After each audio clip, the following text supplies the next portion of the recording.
So I missed all that. Well, I'm going to have to go over it again. No. So let me just, I'm sorry I wasn't recording.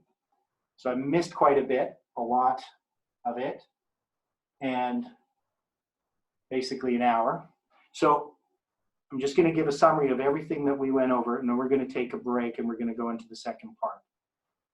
So what we're studying, we're studying the book of Leviticus. And in studying the book of Leviticus, specifically Leviticus 26, we're going to see how it's connected to the book of Daniel. So we're going to look at Leviticus 26, and now we're going to look at the book of Daniel. Now, the Leviticus 26 is a proto-Daniel. And what I mean by that is everything that's in the book of Daniel is dependent upon Leviticus 26. And just to kind of sum it up for all that stuff I missed recording, we know that Leviticus 26 is dealing with, according to William Miller, is dealing with this time period, 677 BC to 1844 AD. This is a period of 20 years. But in doing that, he skips many steps. He just says there's 7 years, and 7 years is 7 times. 7 times is 7 years. And that I'm going to apply a day for a year, so I'm going to take 7 times 360 days in a year equals 20 years. And so he's going to start here, and both the 1843 and the 1850 charts start on 677, and they go to 1844, or 1843 in the case of the 1843 chart. But that's skipping a lot of steps. Now, Miller understood that Leviticus 25, that deals with the sabbatical cycle, so the sabbatical rest of the land, was connected with this. So he saw this as a sabbatical cycle. He just didn't see it as 7 years. He saw it as 7 years like this. So he saw it as these periods of 7 years, and that this 7 years, his sabbatical cycle, is now being multiplied by 360. Now, the argument is that there is no 7 times doesn't refer to 7 years, and we're going to look at that in detail as we go through this. And then we also went through the idea that the 70 years captivity is 70 years based on 2 Chronicles 36, verse 21, and Leviticus 26, verse 34 and 35. So one thing that we could argue is that the reason that the 70 years captivity is 70 years is 490 years of transgression of the sabbatical cycle from 1097 BC, when Saul is anointed, to when Daniel is taken captive in 607. This 490 years is connected to this 70 years, because for there's 70 sabbatical years in here that were not observed. And so when we come here, those 70 sabbatical years have to be observed, and they end in 537. So when Cyrus comes to the throne. So this idea here, if you read this in Leviticus 26, and you see it quoted here in 2 Chronicles as the reason for the 70-year captivity, you cannot argue that Leviticus 26 has nothing to do with duration. Right? So it has to do with the duration. Now, that all being said, as we look in this study here, we're going to be looking at 4 things. We're going to be looking at language, typology, structure. Maybe that's 3 things that I can think of. And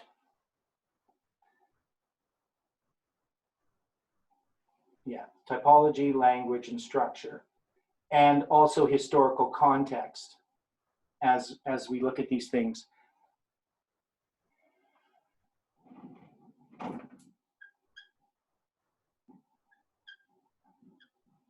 When we do that, we get a bunch of light regarding the book of Daniel, because the book of Daniel is dealing with the captivity that's the result of Leviticus 26 as a prophecy. Whether somebody accepts that Leviticus 26 is a time prophecy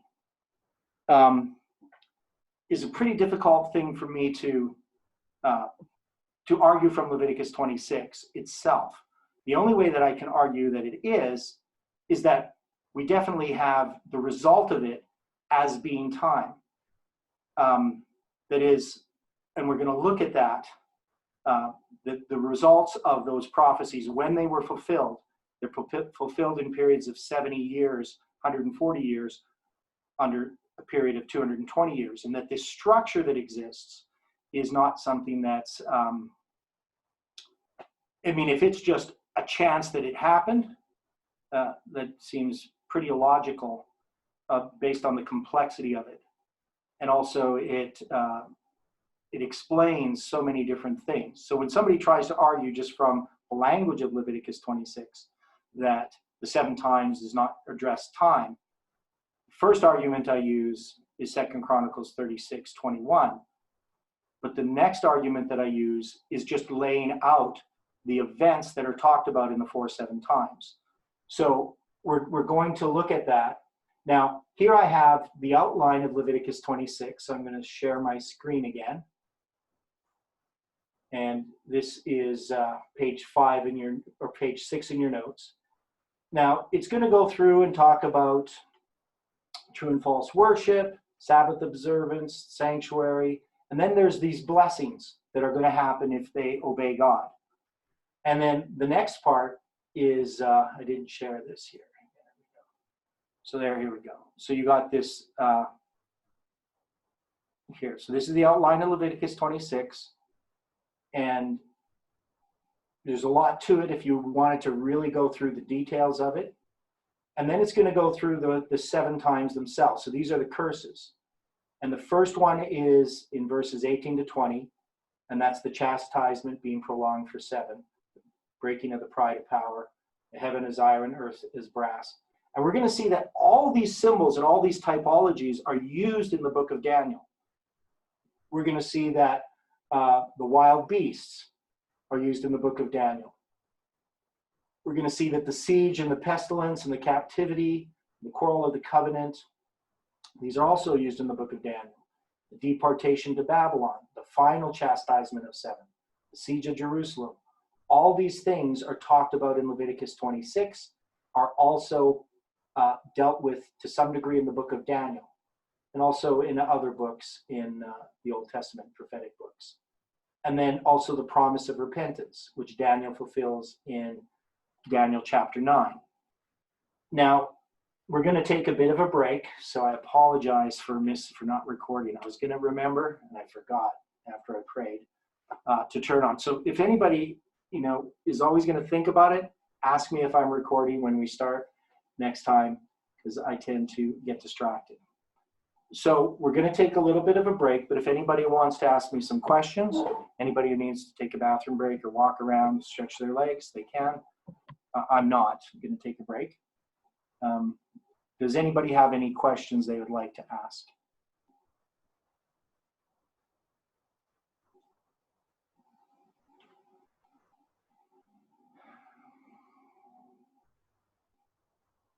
I have a question. Okay, Stephen. If I'm going to calculate the Jubilees, say if the year is the year 500 BC, Yeah. so the following Jubilees are all going to be, the Jubilee is 450 BC, or would I know it's going to be 451 BC? And that's going to go back, I'm going to be counting 49 years rather than 50. Right. Is that correct? Yes. You're going to count periods of 49 years.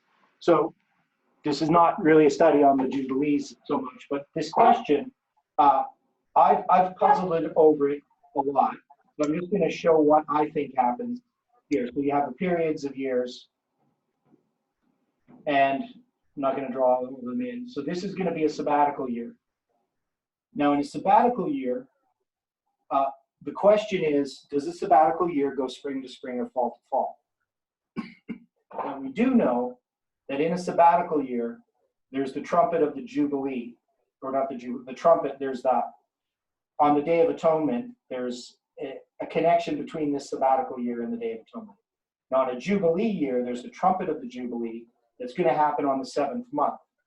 So when I put this here, and I'm putting here sabbatical years, the question is, are these going spring to spring or fall to fall? And are my Jubilee years going spring to spring or fall to fall? The way that I would look at it is that the Jubilee year goes like this. This is the 50th year, and this is the 49th year. This is, I don't know if this is quite correct. I'd have to draw the whole thing out. My point is that they overlap, that the 50th year is, maybe even not, don't do it this way. Just put, here's the 50th year. The 50th year overlaps between the 7th year and the 1st year. Let's put it that way. So whether or not this one starts in the spring or the fall is something I haven't decided, which one starts in the spring, which one starts in the fall. But let's look at it this way. You're going to have a year in which you're not going to plant. And when would you plant? Anybody? When would you plant? The second year? No, just what time of the year do you plant? In the spring. Spring. Okay, so yeah, so they don't plant in the spring, they plant in the fall. Actually in the winter, beginning of the winter. Because they have their rains, they have their former rains in the winter. The wettest time of the year is in December in Israel. So they're going to be planting, and so there's going to be a year that they're not going to plant. So they're going to have a year in which they harvested, and they're going to have their harvest in the fall, and they're going to have their ingathering. So my argument is, at least I'm not 100% certain on this, but I would say that they just don't plant here. So the 7th year, the sabbatical year, they're not going to plant. Now in the spring, they're not going to have a harvest, right? Because they're not going to plant, they're not going to have a harvest. They can eat of anything that grows of itself, but they're not harvesting. So they can eat some of the food from the field, but not anything that they planted, and they're not going to harvest it. Because they're going to have enough in this harvest here that's going to carry them over. Now part of it is, normally you take some of your seed and you plant it here. Well, they're not going to plant that seed there. But they're still going to have to keep that seed. They're going to have seed to plant in the next year. So in the next fall, so if this is fall to fall, we're going to call this fall. This halfway through that year, they're not going to have a harvest. Now when the next fall comes, they're going to plant in a normal sabbatical year. Now in a Jubilee year, if this goes spring to spring, then when they get to this next spring, they're obviously still not going to plant because you don't plant until the fall. But this fall they can plant. Does that make sense? So here, they're not going to plant in this fall, but they still will plant in this fall on a Jubilee year. The difference has to do here in this Jubilee. It's going to affect, pardon me. So this fall here, let me think here. So this winter here, they would plant. But when they get in a regular sabbatical year, so there's 2 years that they don't plant, is the point. But the Jubilee itself would be when they blow the trumpet of the Jubilee, it's in the middle of the Jubilee year, not at the end or the beginning, in this model. I'm not 100% certain about it, but that's my answer. I don't know if that's confusing anybody, but my view is that the Jubilee year straddles the 7th and the 1st year of the sabbatical cycle. So the count would always still be 49. Now, some people just say the Jubilee year is the 1st year of the sabbatical cycle, and that could be correct. So, but I'm not 100% certain. Okay, well, we're going to get back into our study, but let's have another word of prayer before we study again the next part. Dear Father in heaven, we ask for your Spirit to be here again as we study the structure of the book of Daniel and try to understand these things as they relate to Leviticus 26. We pray for each person and for the people that we know, that we love and care for, that we have an influence with. We ask that we can reveal your character to all. And we pray this in Jesus' name. Amen. Okay. So when we look at the overview of Leviticus 26 in the book of Daniel, part 2, I'm going to deal with a bunch of different things, and I'm going to try to go through this slowly. So the book of Leviticus mostly is a description of the ceremonial enactions of the sanctuary and its services as it relates to the preparation of a holy people to meet their God, with only the 25th and the 26th chapters having direct prophetic implications. Now, I want to address this here. I have a quote in here by a scholar, and he's going to go through this and give a summary of the book of Leviticus. So he says, the book of Leviticus is not noted for its eschatological content. That just has to do with end time events. It's not a prophetic book, or it's not noted for its prophetic implications. Its theological focus is on holiness. As the people of God, the Israelites were called to holiness in their worship and their daily living. And so all these things that he's going to talk about, the different chapters, he's going to define the ministry and the different sacrifices and so forth. All these ordinances that deal with holiness. Now, he's writing in a scholarly context, and one of the things about scholars is scholars are they're writing to other scholars. They're not writing to you and me. And they are making arguments in usually in a very subtle way to try to influence other people of things that they believe that are true. So they sometimes have a lot of concession in their writings. That means they don't argue their strongest points necessarily, and they don't present their points as strong as they could. But he's making an important statement here at the end of this. He says, the 26th chapter of Leviticus has been the threefold victim of perpetual neglect. In the synagogue, it has been avoided because of its unpleasant subject matter. In commentaries, past, present, Jewish, and Christian, it has been given sketchy treatment.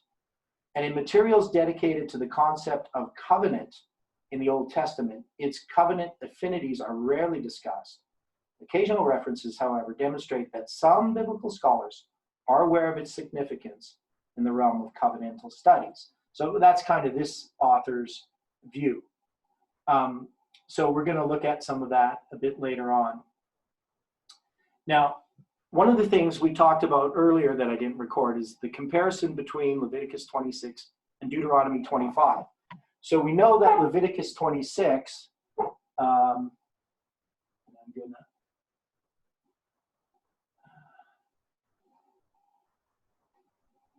yeah. So I didn't show that to you. I read that to you. So we got Leviticus 26 over here. And we got Deuteronomy 28 over here.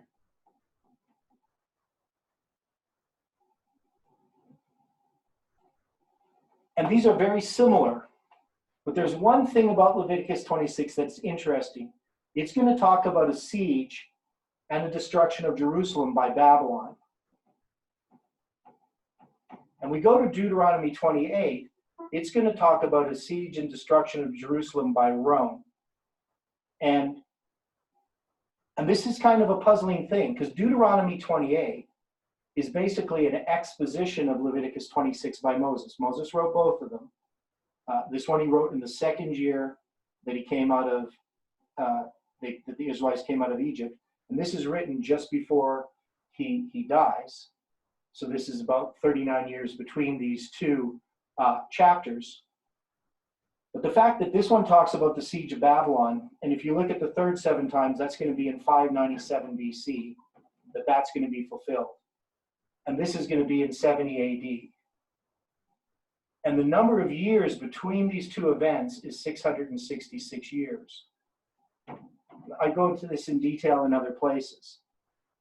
This is really important in understanding the book of Ezekiel, because he references this date all the time in his chronology. And he's predicting the destruction of Jerusalem on the 10th day of the 7th month in 586 BC. 10th day of the 5th month, pardon me, in 586. But he's also predicting the destruction of Jerusalem on the 10th day of the 5th month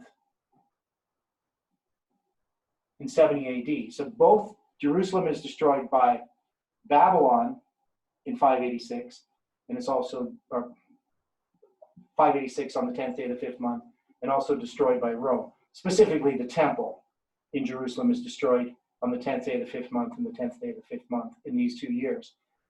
But Ezekiel references back to 597, because it's this event, this siege in 597, when Jehoiachin is taken captive, that connects with this. So I'm not going to go to a whole study on this, but I do, at least not here, but I want you to understand that there's a connection between Leviticus 26 and Deuteronomy 28, but there's also some differences. But the one is explaining the other. Now I'm going to share the screen again. And here we have a comparison on some of the verses. So and you could do this on your own. This is just kind of a summary of some of the things I noticed.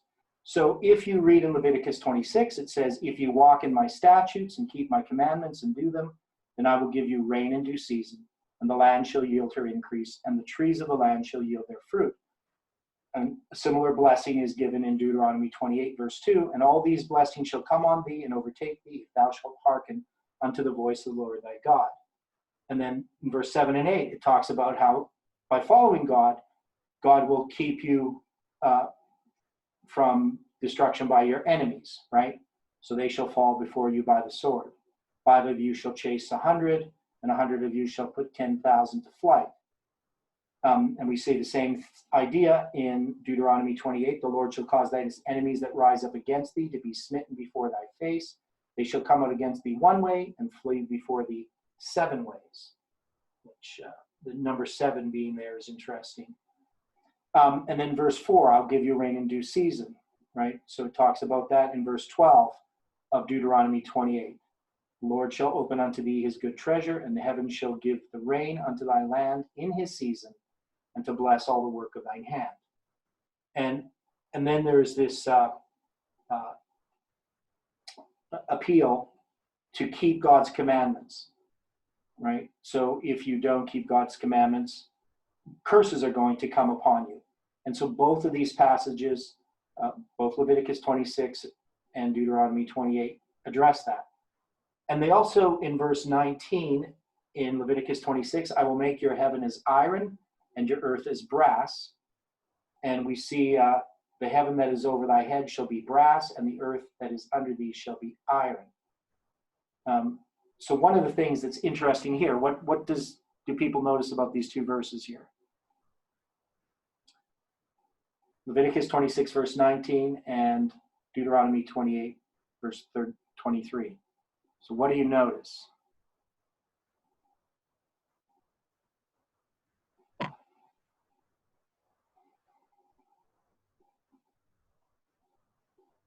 The symbols are switched, reversed. There you go. So what does that mean? It's mirrored.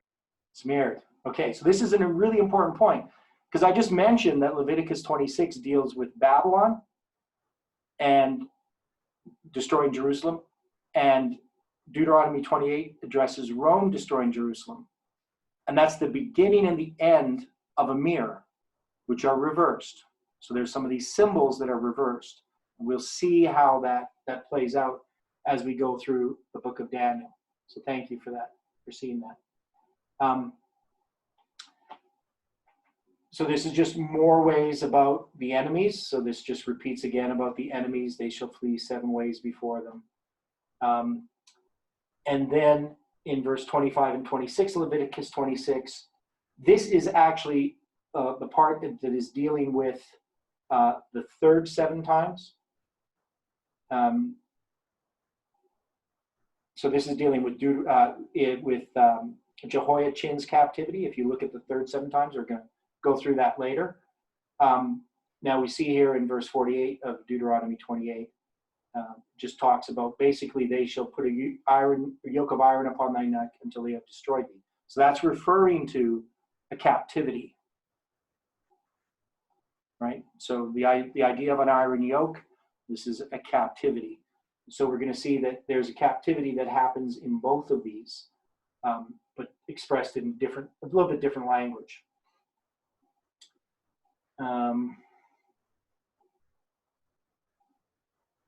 Now this is just in my footnote 3 on the page, bottom of page 9. I'm just going to look at that. This is that same author that we read.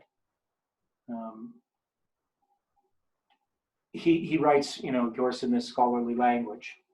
So he says, the many similarities between Leviticus 26 and Deuteronomy 28 catapults the former pericope. Now, none of us know what a pericope is, so I put the definition there. Pericope, a Greek, means cutting out. In rhetoric is a set of verses that forms one coherent unit or thought suitable for public reading from a text, now usually of sacred scripture. So just saying this section here, this Deuteronomy 28 and 26, the similarities catapults the former pericope, that is Leviticus 26, into the same sphere of significance as the latter. So the fact that Deuteronomy 28 and Leviticus 26 are talking about the same thing, the same language, the same pericope, if you want to put it that way, it sheds more significance now upon Leviticus 26 than if we never had Deuteronomy 28. So we can't just dismiss the similarities between these 2 chapters. And we need to see that there's an important significance there. So Meredith Klein, some scholar, tantalizingly suggested that the curses of Deuteronomy 28 were anticipated in the promises and threats in Leviticus 26.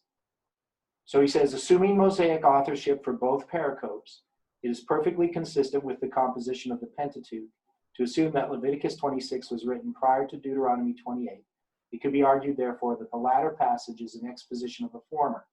So we talked about all that already, but I think that is one of the keys to really understanding Leviticus 26, is you have to look at Deuteronomy 28.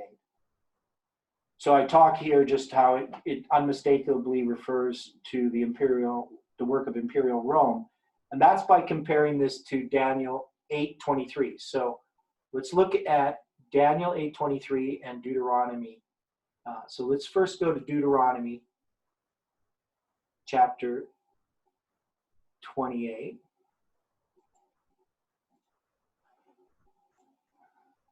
And if you go to Deuteronomy 28 and you read all this stuff here dealing with this, and you finally come to verse 50, 49 we'll start at. And the Lord shall bring a nation against thee from far, from the end of the earth, as swift as the eagle flieth, a nation whose tongue thou shalt not understand, a nation of fierce countenance, which shall not regard the person of the old, nor show favor to the young. And he shall eat the fruit of thy cattle, the fruit of thy land, until thou be destroyed, which also shall not leave thee either corn, wine, or oil, or the increase of kine. In verse 52, he shall besiege thee in all thy gates until thy high and fenced walls come down, and wherein thou trustest, throughout all thy land. And he shall besiege thee in all thy gates throughout all thy land, which the Lord has given thee. And thou shalt eat the fruit of thine own body, the flesh of thy sons and thy daughters, which the Lord thy God hath given thee, in the siege and in the straitness wherewith thine enemies shall distress thee. So when you look at that passage, we see some symbolism that obviously refers to Rome. So we see the eagle. But if we go to Daniel chapter 8, we can see that this is even magnified a little bit more.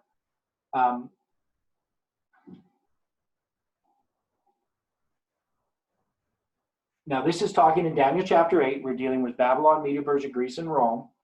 And it's going to be referring now to Rome. And it says in verse 23, and in the latter time of their kingdom, this is talking about the kingdom of Greece, when the transgressors are come to the full, a king of fierce countenance and understanding dark sentences. So you remember the verse that we had just looked at said, a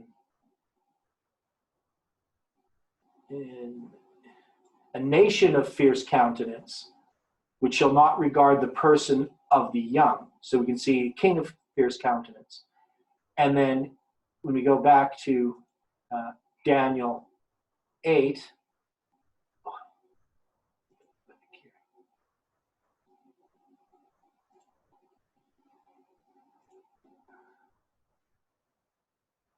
and it says a king of fierce countenance and understanding dark sentences. Well, in Deuteronomy, that is placed as a nation of fierce countenance. And it says a nation in verse 49, a nation whose tongue thou shalt not understand. So we can see the parallel between dark sentences and a language that you cannot understand, and the king of fierce countenance. Now, it could be that Deuteronomy 28 is still applying to Babylon in its initial application, but we know that Daniel here is definitely transported that to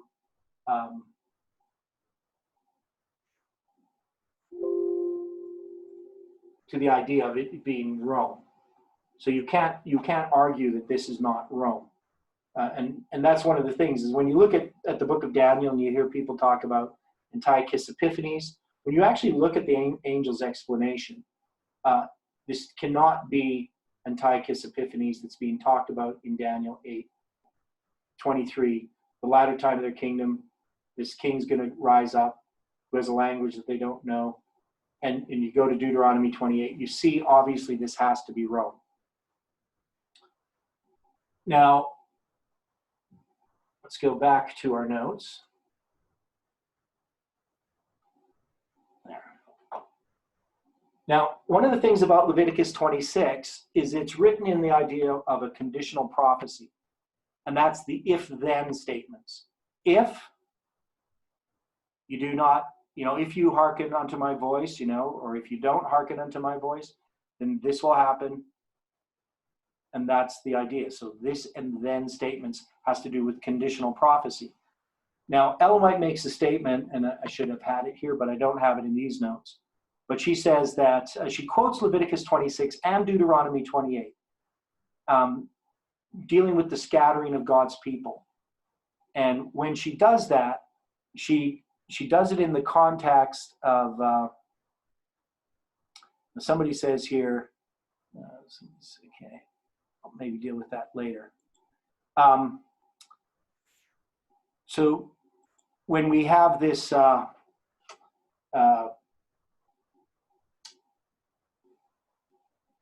Ellen White says that it's in the context of that Leviticus 26 and Deuteronomy 28 received a partial fulfillment in the period of the judges.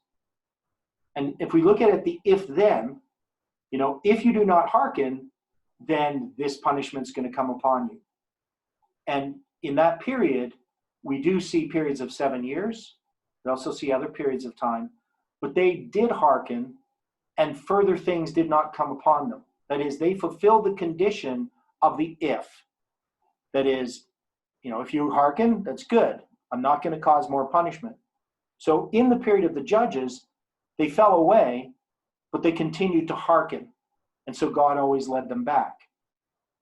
But when we look at what happened with northern Israel and with Judah, both of them came to the point where they went through each of the 4 7 times. And greater punishments came upon them, and they did not hearken. So those curses were fulfilled in with Israel and Judah. So that's one of the things that's important. Now, we're going to look at these 4 lines of prophecy. We're going to look at the 4 7 times. And you can follow along in your Bible with some of these verses. Well, maybe I can switch back and forth here. Okay, I'm going to go to Leviticus 26. So when you get to Leviticus 26 and we get to verse 18 and 20, 18 to 20, so it has all these things that God's going to, the natural results of disobedience of God, not resting on the sabbatical rest of the land, not allowing the land to rest, is going to have its natural consequences. Things are going to happen to them because they're not obeying God. But then he's going to give some special judgments. And these are the 4 7 times as we understand them. And so it says, and if ye will not yet for all this hearken unto me, that all these natural things that are going to occur from disobeying, then I will punish you 7 times more for your sins. And I will break the pride of your power, and I will make your heaven as iron and your earth as brass. And your strength shall be spent in vain, for your land shall not yield her increase, neither shall the trees of the land yield their fruits. So, going back to this, yes, I have to stop sharing. And we remember we had 1097. This was Saul being anointed. And then there's 490 years here to, I'll do this one. 490 years here to 607. And that's when the 70 years begins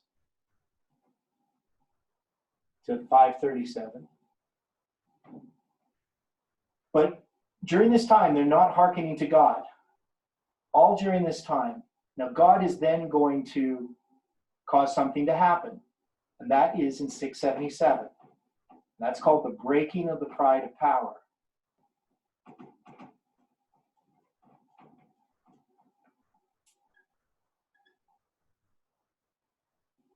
So I'm going to break the pride of your power. This happens in 677. And we had stated, I don't know if I got this recorded or not, but Saul became king. When he became king, he basically impoverished the populace, the people, the nation of Israel, because they had to be taxed, and their sons and their daughters were hired by the king as slaves. Maybe hired isn't the right word. And because of that, they didn't have the land rest. So the first strike that's going to happen is a strike upon the kingship, the pride of power.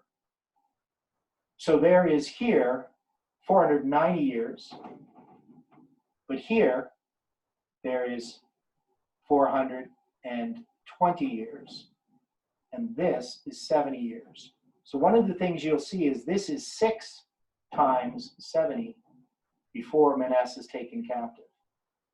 And you can see again the sabbatical cycle, 6 periods of 70 years, and then the 7th period, 1 times 70, is the sabbatical rest. And this is the period under which they should have repented and been reformed under King Josiah, but they failed in that mission. And because of that, the 70 years Babylonian captivity followed.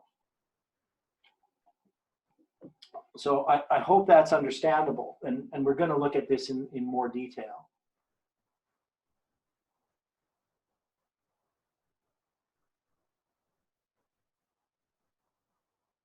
Okay, so now let's go back here. And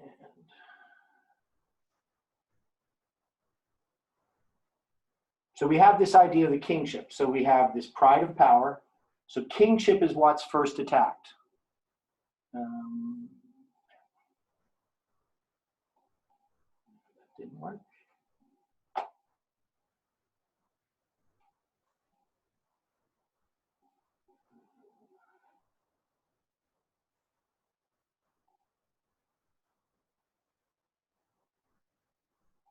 There we go. So we have these 4 lines of prophecy. The first is the kingship. And if you look at this then, break the pride of your power. The pride was the natural affinity that the nation of Israel had for their king. This indeed was their pride. For the northern Israel, this was fulfilled by the Assyrian captivity in 723 BC. And next are the symbols of drought, which followed. Heaven is iron, earth is brass. That also hearkened to the metal images of Daniel chapter 2, which we'll deal with later. So for Judah, this was fulfilled in 677. So this is the breaking of the pride of their power here. And we can see then that this is directly related to the cause of their failing to have the land to rest. This gives them a period of probation from 677 to 607. And this is then a period of 70 years. So if you're going to look at it, the 7 times that's mentioned here is not a period of 20 years. It's a period of 70 years. Right, so I'll just show you what I drew there. Right, so that's what I wrote there. So it's a period of 70 years, not a period of 20 years that Miller understood it to be. Now, when we look at the next 7 times, this is dealing with the dispersion of God's people. Symbols used are wild beasts, cattle, and highways. So there's a lot here in this symbolism, but I'm not going to go to it in too much detail. But the passage in Leviticus 26:22 says, I will also send wild beasts among you, which shall rob you of your children and destroy your cattle and make you few in number, and your highways shall be desolate. So the idea of this 7 times is about wild beasts. So it says, if you do not hearken unto me, I will bring 7 times more plagues upon you according to your sins. Now, of course, this is Daniel's captivity. His captivity ends here, and we agree that it's 70 years. So we can argue that the second 7 times also equals, so we'll call this the first 7 times. And the second 7 times also equals 70 years.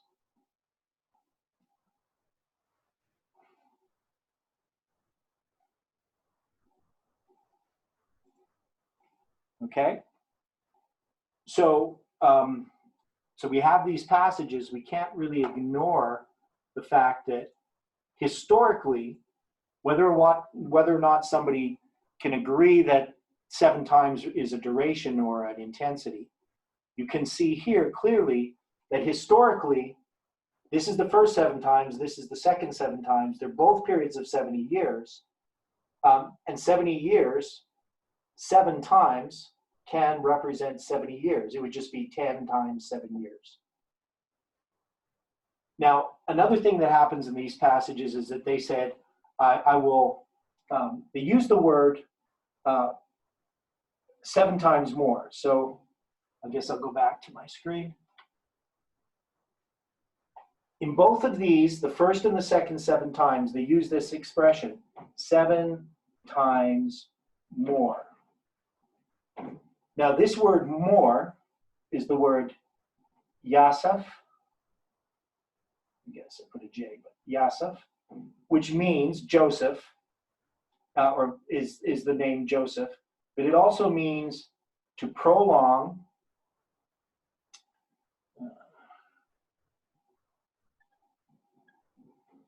add, extend. And so only the first 2 7 times have this word more. I will punish you 7 times more for your sins. Now the thing is, the Hebrew word more doesn't come after the word 7. And we know that the word times is not in the verse at all. Now if you look at the verse, it would actually say, I will prolong your punishment 7. But it doesn't give anything to modify. In this context, it's just a noun, the number 7. Now you'll read, for those of you that are familiar with the article that's often attributed to James White, which is really Uriah Smith. He says that this 7, he quotes Gesenius's lexicon and says that this 7 is an adjective. But there's nothing about the word itself that can tell you that. That would be completely an interpretation. So when you look at the word 7, Sheba, in Hebrew, its form is in the form of a noun. There's nothing in the context that tells you that it's an adverb.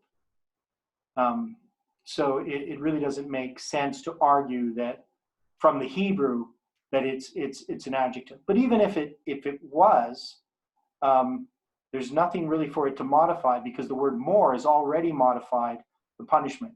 I'm going to prolong your punishment 7 for your sins, and it's actually written in ungrammatical Hebrew for a purpose. So my argument is that there it's just saying that 7 can represent lots of different things. So even if it was an adjective or an adjective or an adverb, it would be modifying a number. There's nothing for it to modify. That's my point. So I don't know if that's clear. I'm going to deal with that more later on. And then we're going to have the third 7 times. Now, the third 7 times is dealing with this famine. This is going to be 597 BC. These are all BC dates. 597. I'll just get that rid of that. So this is Jehoiachin's captivity. So here you had Manasseh, you had Daniel, and you had Chin, his captivity, Jehoiachin. And this marks a period of 140 years. So these two periods together, you can see that these add up to 140. And that was my point of this word add. When I will prolong, these two are added together to be a period of 140 years. But if you take Jehoiachin's, it doesn't have the word add, and you go to 457 BC, Artaxerxes' decree, you'll see that this is also a period of 140 years. But I also told you that there was 666 years from Jehoiachin's captivity to the destruction of Jerusalem in 70 AD. And so Jehoiachin's also has a period of 36 years attached to it. So he actually has 3 different time prophecies attached to his captivity. 36 years is 666 years and 140 years. So this is maybe a little bit obscure, but we're going to go into this in more detail later on. So we can see that this is also a 7 times, but that's just a 7 times 20 years to be 140. Now, I'm just going to read the passage too in verse 25 and 26. It says, "Then will I also walk contrary unto you and will punish you yet 7 for your sins. And I will bring a sword upon you that shall avenge the quarrel of my covenant. And when ye are gathered together within your cities, I will send the pestilence among you, and ye shall be delivered into the hand of the enemy. And when I have broken the staff of your bread, 10 women shall bake bread in one oven, and they shall deliver your bread again by weight, and ye shall eat and not be satisfied." So there's a bunch of symbolism here used with Jehoiachin's captivity. But one of them was literally fulfilled. When Jehoiachin was taken captive in 597, he was put in prison by Nebuchadnezzar for 36 years. And we actually have in the Babylonian Chronicles a tablet called the grain ration tablet. And it's the measurement of how much grain Jehoiachin and his sons were fed on their basic ration, what their basic weekly ration was, how much they were eating. So when it says, "I shall measure your bread by weight," I'm going to take you captive, and you're going to be delivered into the hand of the enemy. Breaking the staff of your bread has to do with the famine. So obviously that's an important point as well. But this idea that he's delivered bread is pretty interesting with Jehoiachin. So we're going to deal with that again in more detail. This is just kind of a summation of this. Now, the fourth 7 times is the siege of Jerusalem, the destruction of the sanctuary, the desolation of the land, the scattering of Israel and the sabbatical rest of the land. And this is going to be an important point that we're going to notice. As we go through the book of Daniel and we deal with each of the chapters, we're going to see where this parallels with Daniel's prophecies. But one of the things about this is that it's a 3-1 combination. So you have the first 3 7 times. The first one is addressing the kingship. The second one is addressing the captivity of people, the wild beasts robbing you of your children. And the third one is the siege and the destruction of the city. In the fourth 7 times, which is fulfilled in 586, all of these are again repeated. So just to go through this here in a bit more, I'm going to read this passage from Leviticus 26 to 39, or Leviticus 26, verse 28 to 39. Then will I walk contrary also to you in fury, and I, even I, will chastise you 7 for your sins. And ye shall eat the flesh of your sons, and the flesh of your daughters shall ye eat. And I will destroy your high places, and cut down your images, and cast your carcasses upon the carcasses of your idols. And my soul shall abhor you. And I will make your cities waste, and bring your sanctuaries into desolation. And I will not smell the savor of your sweet odors. And I will bring the land into desolation, and your enemies, which dwell therein, shall be astonished at it. And I will scatter you among the heathen, and will draw a sword after you, and your land shall be desolate, and your cities waste. And then shall the land enjoy her Sabbaths.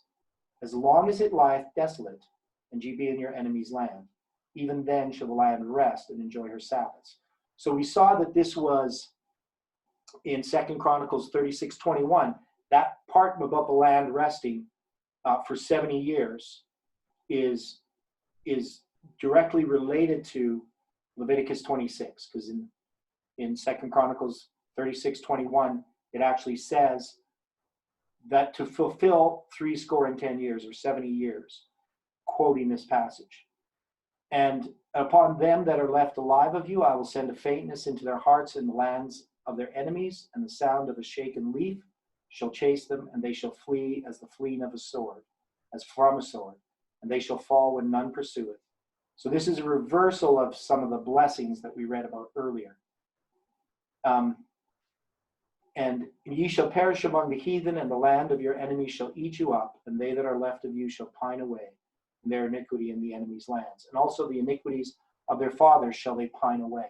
Now, in the passage itself, if you go on and read, there's also the promise of, in verse 45, but I will for their sakes remember the covenant of their ancestors, and whom I brought forth out of the land of Egypt in the sight of the heathen, that I might be their God, and I am the Lord. And these are the statutes and judgments of the laws. So he's not going to forsake that. He's not going to forsake them. It also mentions in 43, it mentions again, the land also shall be left of them, and enjoy her Sabbaths while she lies desolate without them. They shall accept of the punishment of their iniquity, because they despise my judgments. So it's, God's going to remember the covenant, he says, that he made with Jacob, with Isaac, with Abraham, regarding the land. So even though that there's going to be this event that's fulfilled in 586, this is Zedekiah's captivity, God is not going to forsake them. They're going to actually be restored after this period of 70 years. So that's why it's mentioned again. But the other thing is, which people often don't know, and we're going to go through this in the study in Ezra, but there's actually 70 years that the temple lies in ruins, from 586 to 516. And so one of the things you can see when you look at the Leviticus 26 is there's periods of 70 years here, a period of 70 years here, a period of 70 years here. These two periods of 70 years add up to 140, and this period is a period of 140 years. There's also 70 years for Babylon that's not included in here. It starts in 609 and ends in 539. So one thing you can see here is that there's this structure dealing with these 7 times. There's actually 4 of them that are 70 years, 2 140, and one of them is actually, if you look at this whole period from 677 to 457, it's a period of 220 years. So if you go from here to here, it's 220 years. And if you take 220 and you divide it by 70, does anybody know what you get?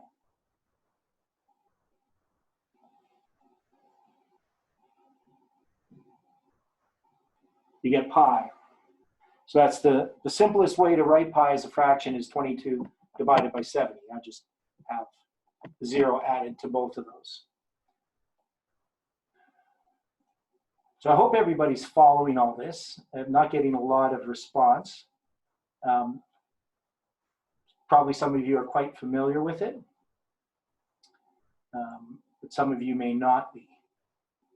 And the paper doesn't go into it into too much detail. So look at this part here. I deal with the 70 years captivity, so I go through all the different verses, 2 Chronicles, Leviticus 26, that we've already gone through. So some of these passages, 1 Samuel chapter 8, which I read earlier. So I suggest people read those over if you're not clear on them. Now I'm going to read this from Clark's commentary. So that's Adam Clark. And here's what he says about Leviticus 26. Then shall the land enjoy her Sabbaths. The Hubagant, this Hubagant, this is a guy's name, I'm not sure if that's how you pronounce it, observes to be a historical truth.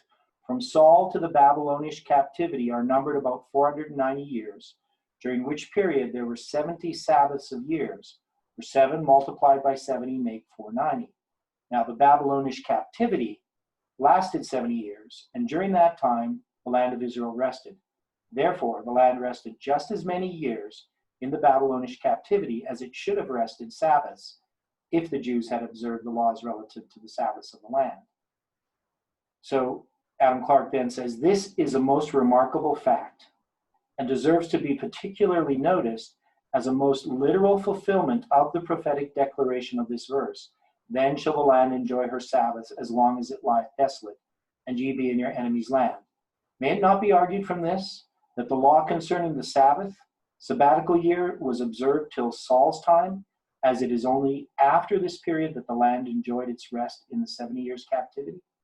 And if that breach of the law was thus punished, may it not be presumed that it had been fulfilled till then, or else the captivity would have lasted longer, till the land had enjoyed all its rests, of which it had ever been thus deprived.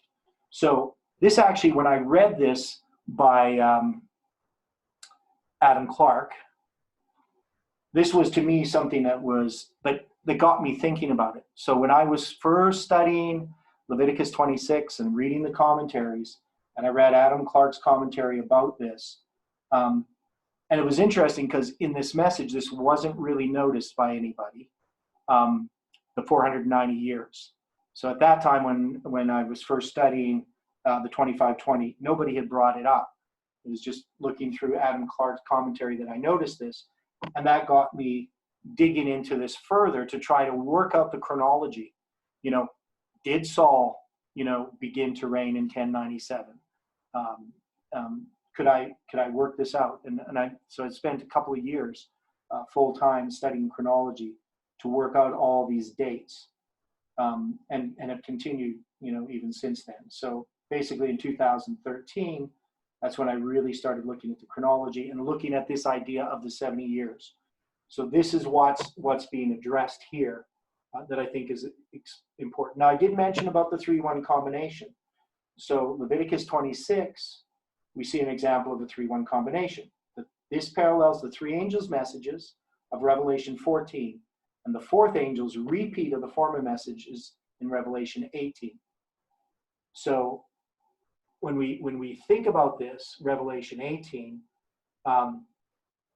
for us, we understand Revelation 18 is the arrival of the 2nd angel again in our history. But there's definitely the first 3 angels' messages are then repeated in Revelation 18, but specifically the 2nd angel's message. But they're all combined. The first 3 chastisements show a progressive element in God correcting his people. The final judgment that culminates in the Babylonian captivity places a seal upon this prophecy and sets a pattern that we will see utilized throughout the book of Daniel. So here's a point I really want to bring out and sort of stress, because here, this is the fourth 7 times, 586, that's Zedekiah's captivity while he's killed.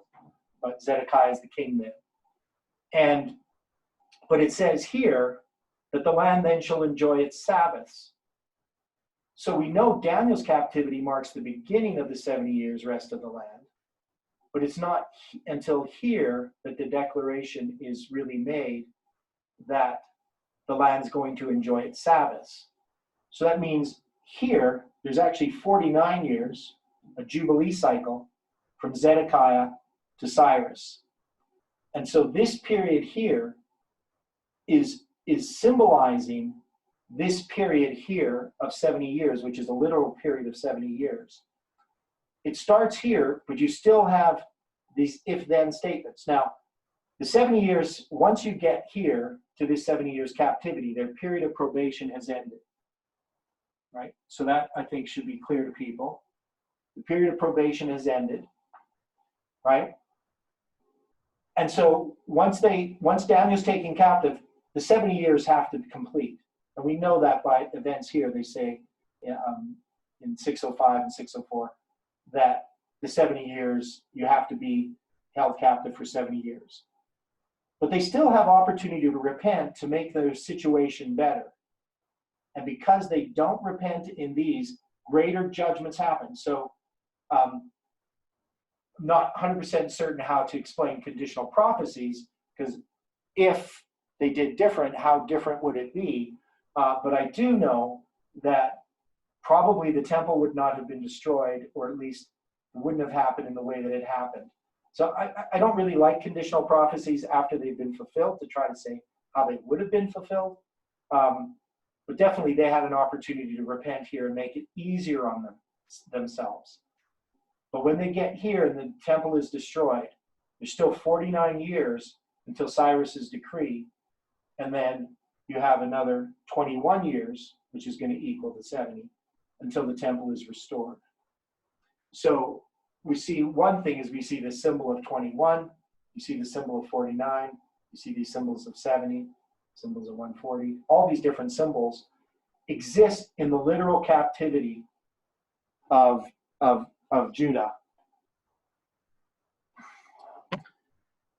Now, an overview of chronology.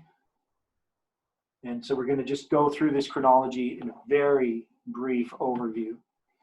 But biblical chronology is pretty challenging, I think, for a lot of us. Even for me, who's, I'm sort of mathematically, I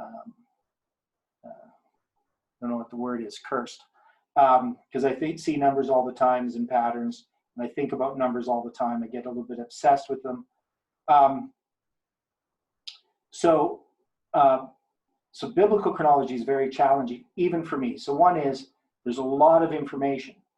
And I've read lots and lots of books on biblical chronology, and some people get some details right, but they get other details wrong. And that's because you pretty much have to be an expert in so many different things to understand chronology correctly. You can't just do a cursory study of biblical chronology and expect to understand it. So, and I can tell you, it was one of the most painful things I ever did.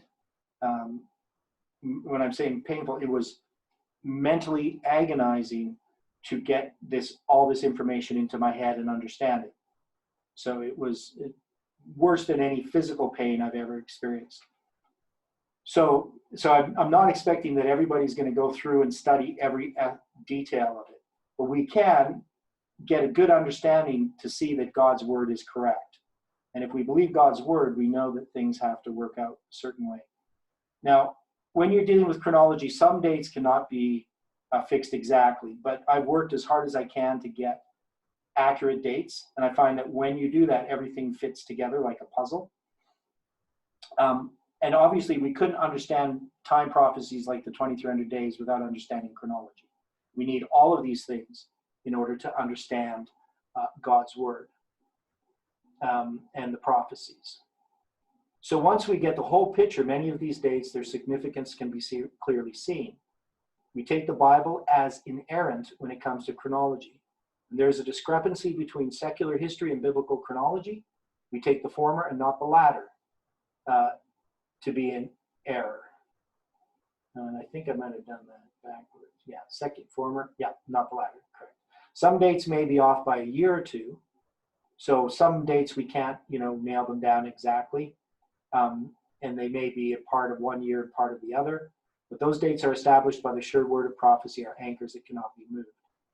So I'm just going to go through this chronology from 742 BC. So this is one of the dates where we start a prophetic mirror.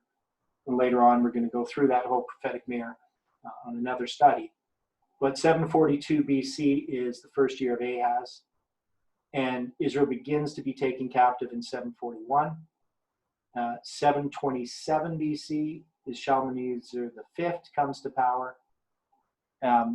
Captivity of Hoshea is in 723. And in 721, Samaria falls. Now you'll see if you're looking at Edwin Thiel's chronology, he will have all these dates here up to 723, 721, all wrong. And that's because he shortens the chronology of the kings of Judah by 45, 46 years. And so Ahaz, he has in, I believe, 739, something like that. I can't remember exactly. But he has Hoshea begin to reign 10 years after the fall of Samaria. Now, you'll also see, regarding the fall of Samaria, you'll see mostly the date 722. And it's always been a compromise date. That is, it's just kind of circa 722. There's a lot of disagreement regarding that. So when you see 722, it's not an absolute date. Just because, Wikipedia will say 722. It's not that they fixed the date 722. Actually, when you look at the archaeological evidence, it's 721 BC that Samaria falls, and that's fixed by a lunar eclipse, two of them, in the first year of Sargon in his accession year. So it's really hard to get 722 for the fall of Samaria. 721 is the only one that works. We have Sennacherib's invasion, and here I put the different verses. You can look them up. Now, Manasseh's captivity in 698, he comes to the throne in 698. So it's in the 20th year of Manasseh in 677, which is in 2 Chronicles 33, verse 11, that he's taken captive.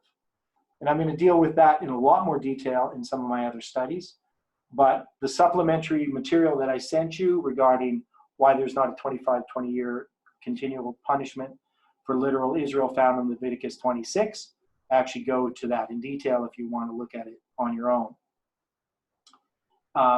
Then I have the years for Ammon, when Josiah began to reign, when Josiah. Now I'm just giving the years here, not the exact dates.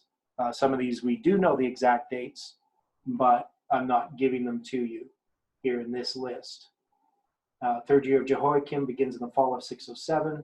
Jehoiachin, his captivities in 597. He reigns in 597.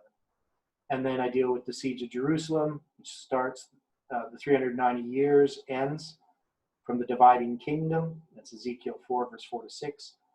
And then in 586, the 11th year of Zedekiah, Jerusalem falls. First, the walls come down on July 18th, 586, and then Jerusalem is destroyed and the temple is destroyed on the 10th day of the 5th month, which is August 18th, 586. And then Nebuchadnezzar dies in probably December of 562. Some people have September.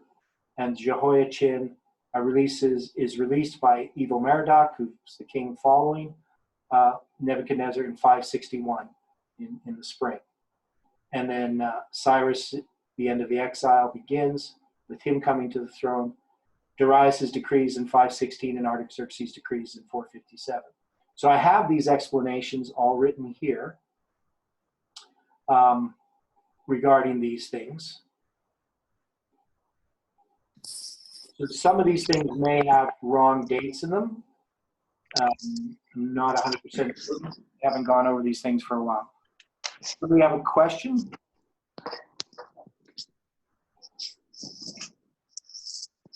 Okay, so.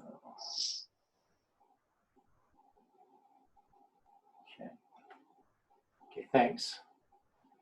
Now, so I have all these explanations of all this chronology, and our final little bit we're going to look at here is the outline of the book of Daniel. So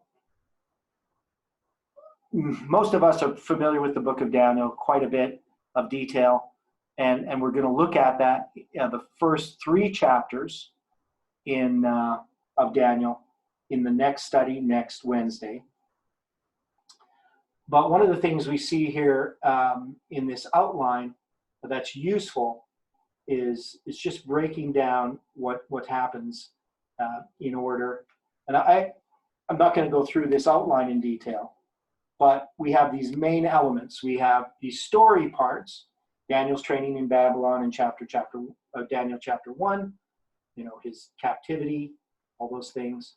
And then chapter 2 is going to deal with the dream of the image. Chapter 3 is going to be the story in the fiery furnace. And so we're going to look at those ones next lesson.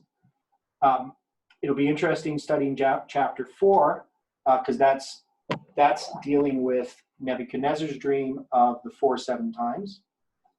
And we're going to look at the parallels between Nebuchadnezzar's dream and the first 7 times. So that's the pride of power one. Then we're going to look at Belshazzar's in chapter 5. So the writing on the wall. There's a lot of stuff in there, obviously, that we've come to understand since 2013 when I wrote these notes. So we can talk about some of those things as we go through them. When we get to Daniel chapter 6, that's a story dealing with the den of lions. That's obviously under Darius. And then Daniel 7 is going to deal with the 4 beasts. So that's going to be paralleling the second 7 times. And then Daniel's vision of the ram and the goat. Obviously, Daniel chapter 8, the 2300 days. Every Seventh-day Adventist should know those verses quite well. And then Daniel 9 we'll study as a separate lesson. And then Daniel 10, 11, and 12 we're going to go through. And here, for some reason, I didn't put 11 and 12. Oh, I got it here, 11, 12. So this is, chapters 10 to 12. So that's what we're going to be studying when we study Daniel chapter 10.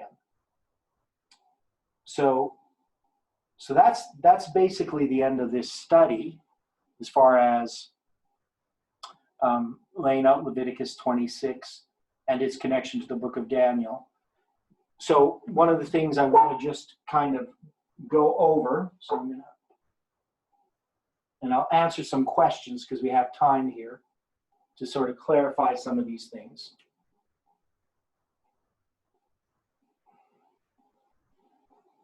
But when we deal with the first 7 times, and I'm just going to draw this out again, you got the first 7 times is the pride of power. The second 7 times is the wild beasts.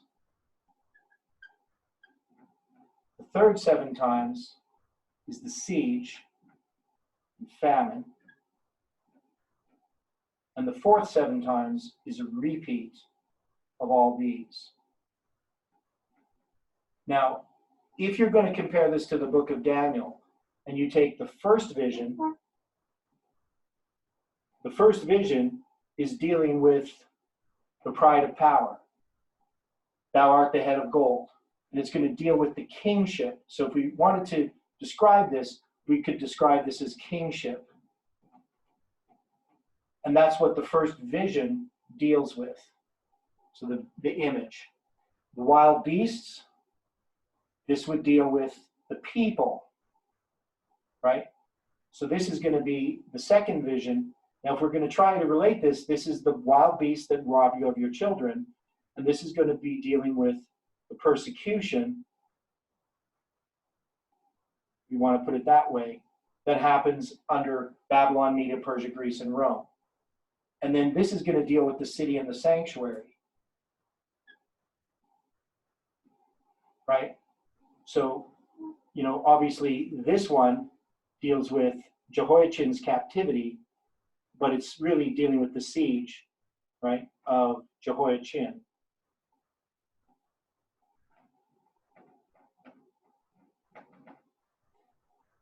Now this one's interesting because the last vision, we can kind of look at it different ways, because this siege and famine, if we're going to deal with it as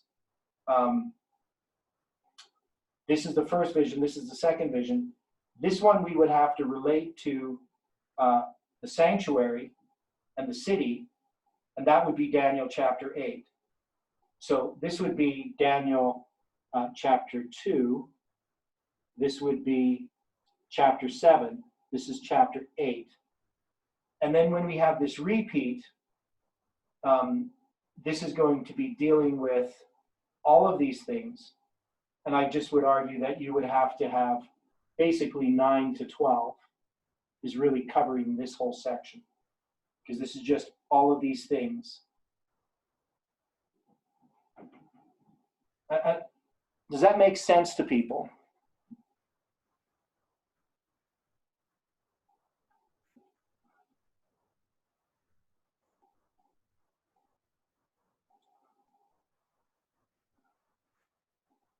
Okay, so some people have left and they're joining back.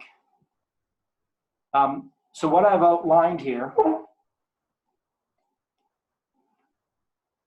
for those that maybe were cut off for a little bit, what I've outlined here is these are the visions, or these are the 7 times, 4 7 times, and we can see what they symbolize. But these prophecies, the image, the beasts, Daniel chapter 8, and Daniel 9 to 12, all parallel these 4 7 times. And so this structure, so this is a structural thing, and we're going to go into this in more detail, that we can see from Leviticus 26, it provides a structure for the book of Daniel. And that's one thing that just has never really been delved into by anyone, that the book of Daniel is basing its structure upon these 4 7 times. So that's when I say that the Leviticus 26 is a proto-Daniel. Leviticus 26 is foreshadowing the prophecies of Daniel. And you think about it logically, it's dealing with the captivity that's going to happen to Daniel. And so when Daniel has his prophecies, he's hearkening back to the symbolism that's in the book of Leviticus 26. It's the prophecy that he's part of fulfilling. You know, he's experiencing that in his personal life as a prophet. He's experiencing that fulfillment of prophecy. And so he's obviously going to use those in his prophecies that talk about the restoration that's going to happen. He's utilizing all that imagery from Leviticus 26. And so this is something that you don't really see discussed. It's not discussed hardly at all by anybody in this message dealing with these types of things. Any comments or thoughts on that? Any questions? Theodore, I think it's just adding clarity and giving a better understanding of where we are in the movement. And when we're talking to sort of Seventh-day Adventists, their sort of understanding sort of finishes in the 2300 day year prophecy. Mm-hmm. And what we're doing is we're going in there and we're expanding it out, and then using your mirror images, your chiasms and stuff, you're taking them beyond their knowledge in a logical process that brings them along to where we are and explains in a deeper understanding of where, if you want, our forefathers were and how we're standing on their foundations, but we're opening up truths in a more expanded way that gives us a stronger position in these end times. Yes. And so you bring up an important point there, Tom. We're Seventh-day Adventists. I've been a Seventh-day Adventist since December 25th, 1982. And my whole experience as an Adventist is to try to confirm that Adventism is true. I mean, I wasn't born an Adventist, and I've always questioned deeply, the assumptions that we've made as Seventh-day Adventists. So until I started studying these prophecies in this chronology, I was actually sitting on the fence as a Seventh-day Adventist. I mean, I was an elder and I preached all the time and taught Sabbath school, and I believed Adventism. But there were still many things within Adventism I had questions about. I didn't have solid answers. So it wasn't until I started studying this that I said, now I know Adventism is based on a solid foundation. And it's built on a rock that can't be moved. But I hadn't examined that foundation completely until I really started going back to the old paths, to understanding Millerite history and looking at how this church was founded. And so I'm so amazed. And maybe some of you have had this experience as you studied these things and you share them with people. You would just think everybody's going to be excited about this. Like, this proves Adventism. This proves that we're correct. Now we have arguments to bring against the attacks made against Adventism. But people weren't interested. The only people really interested were non-Adventists, my Hebrew professor. So somebody else have a comment here. Just to finalize on that, I mean, I've had conversations with people, and there's such a lack of interest.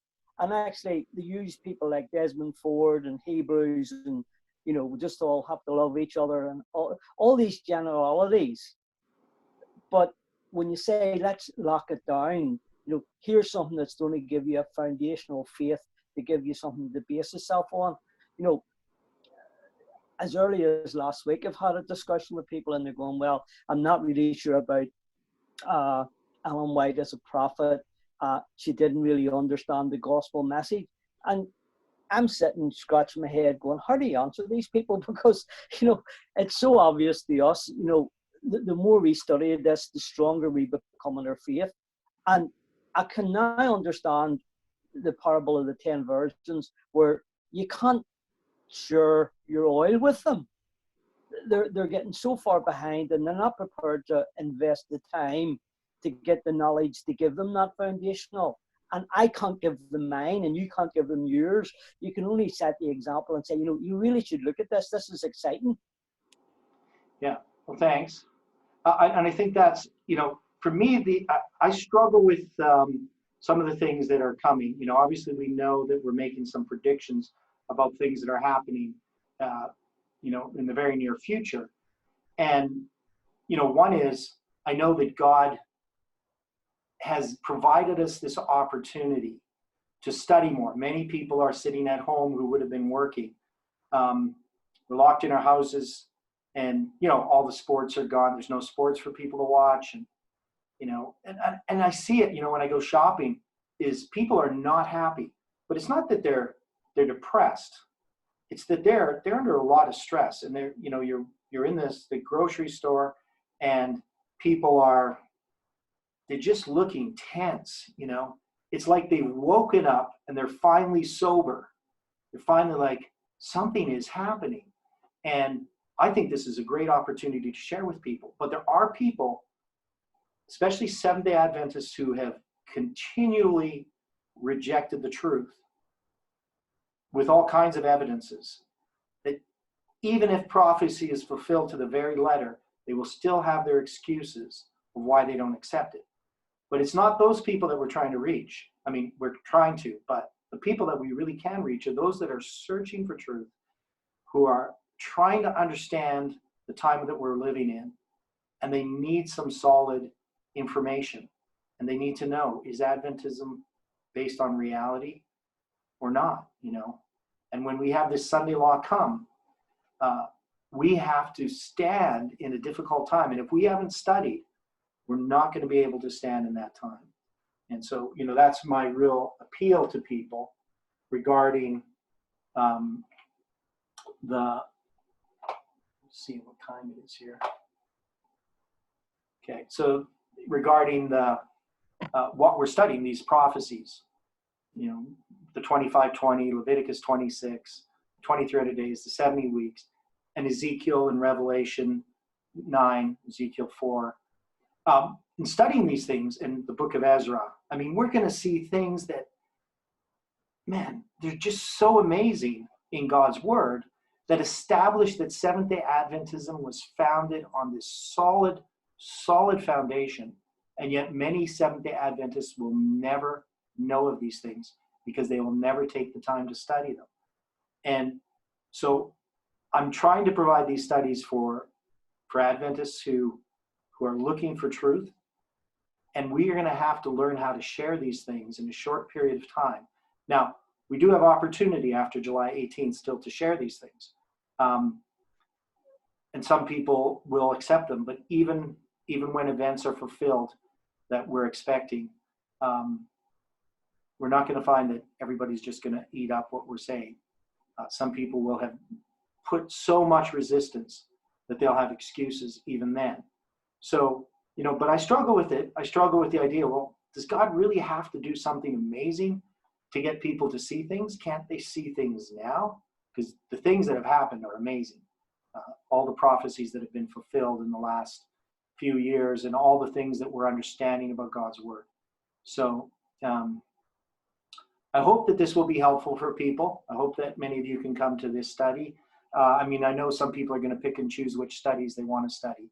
This one seems kind of going back a little bit ways of things that we should know.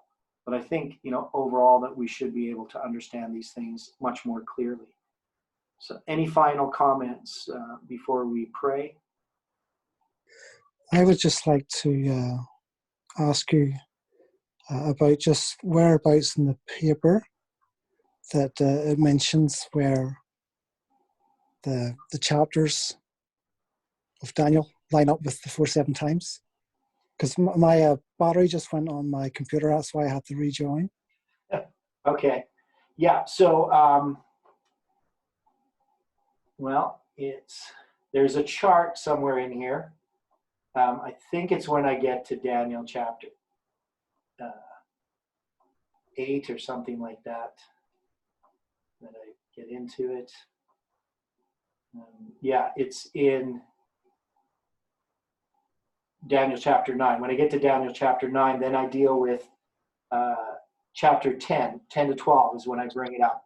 So I deal with, and this chart is kind of incomplete because this was done back in 2017, but that's where the chart is. So it would be on page 38 where I go through all these connections. And we're going to go through them in detail and try to find even more because I haven't really looked at this study since 2013 other than to edit some of the chronology in it that was way off.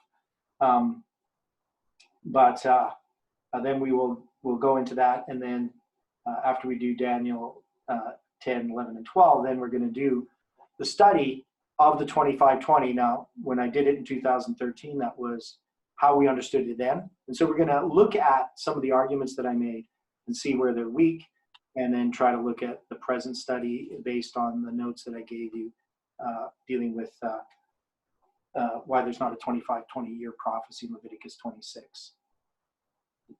Okay. Any other comments? Hello.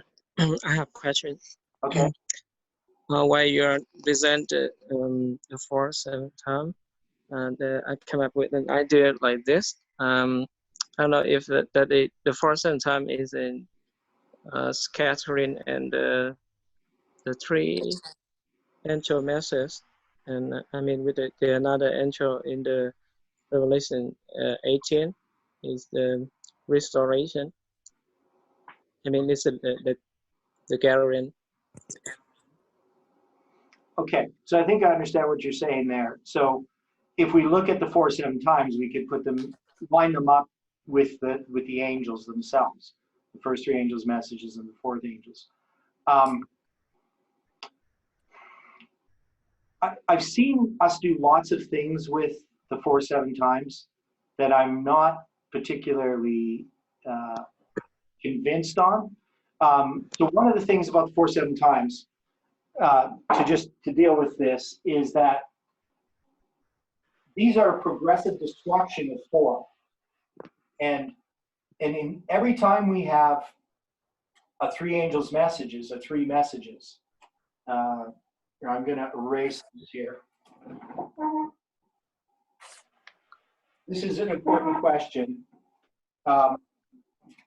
Is that we have 1, 2, 3, 4 events that are progressive destruction. We could call these the 4 generations, progressive destruction of 4, number 4, but then they're followed by 3 angels' messages. So this is the restoration. These are the progressive destruction of 4. This creates a chain. You can start right at Genesis and go all the way to Revelation, all the way to our time, from creation to the second coming. And you can see that in history, there's always these 4 generations, and then there's a reform line. We call this the reform line.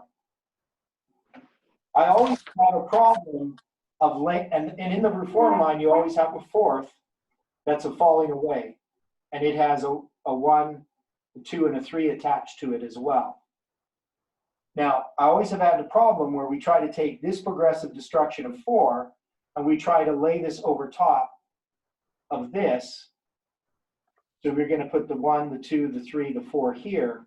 I have a problem with that because these are 2 different things. One is a reform line and one is a progressive destruction of 4. Now, there are certain characteristics, obviously, because of the number 4 that can fit in there. And there could also be a parallel kingdom. One group is being restored, another is falling away. But I don't like to blend them this way as if they're one line. To me, these are 2 different groups that it's happening to. Does that make sense? Does that sort of address your comment? Yeah. Thank you. Okay. Yeah. Well, thank you for that question.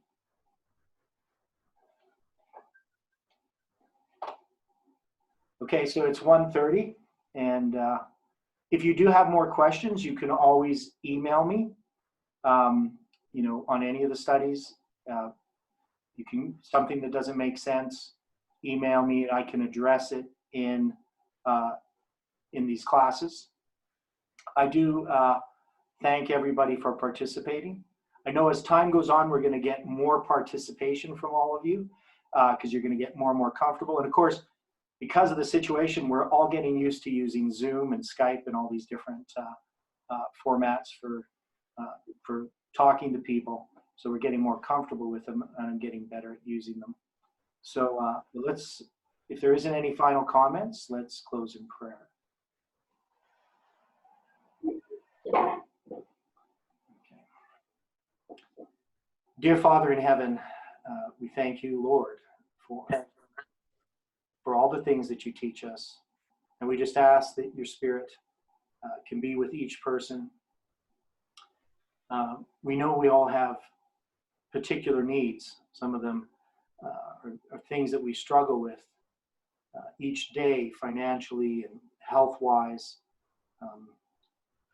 and emotionally. And Lord, I just pray that you can be with each person, that you can restore our minds and our hearts and our lives, and help us to trust in you in no matter how trying the circumstances.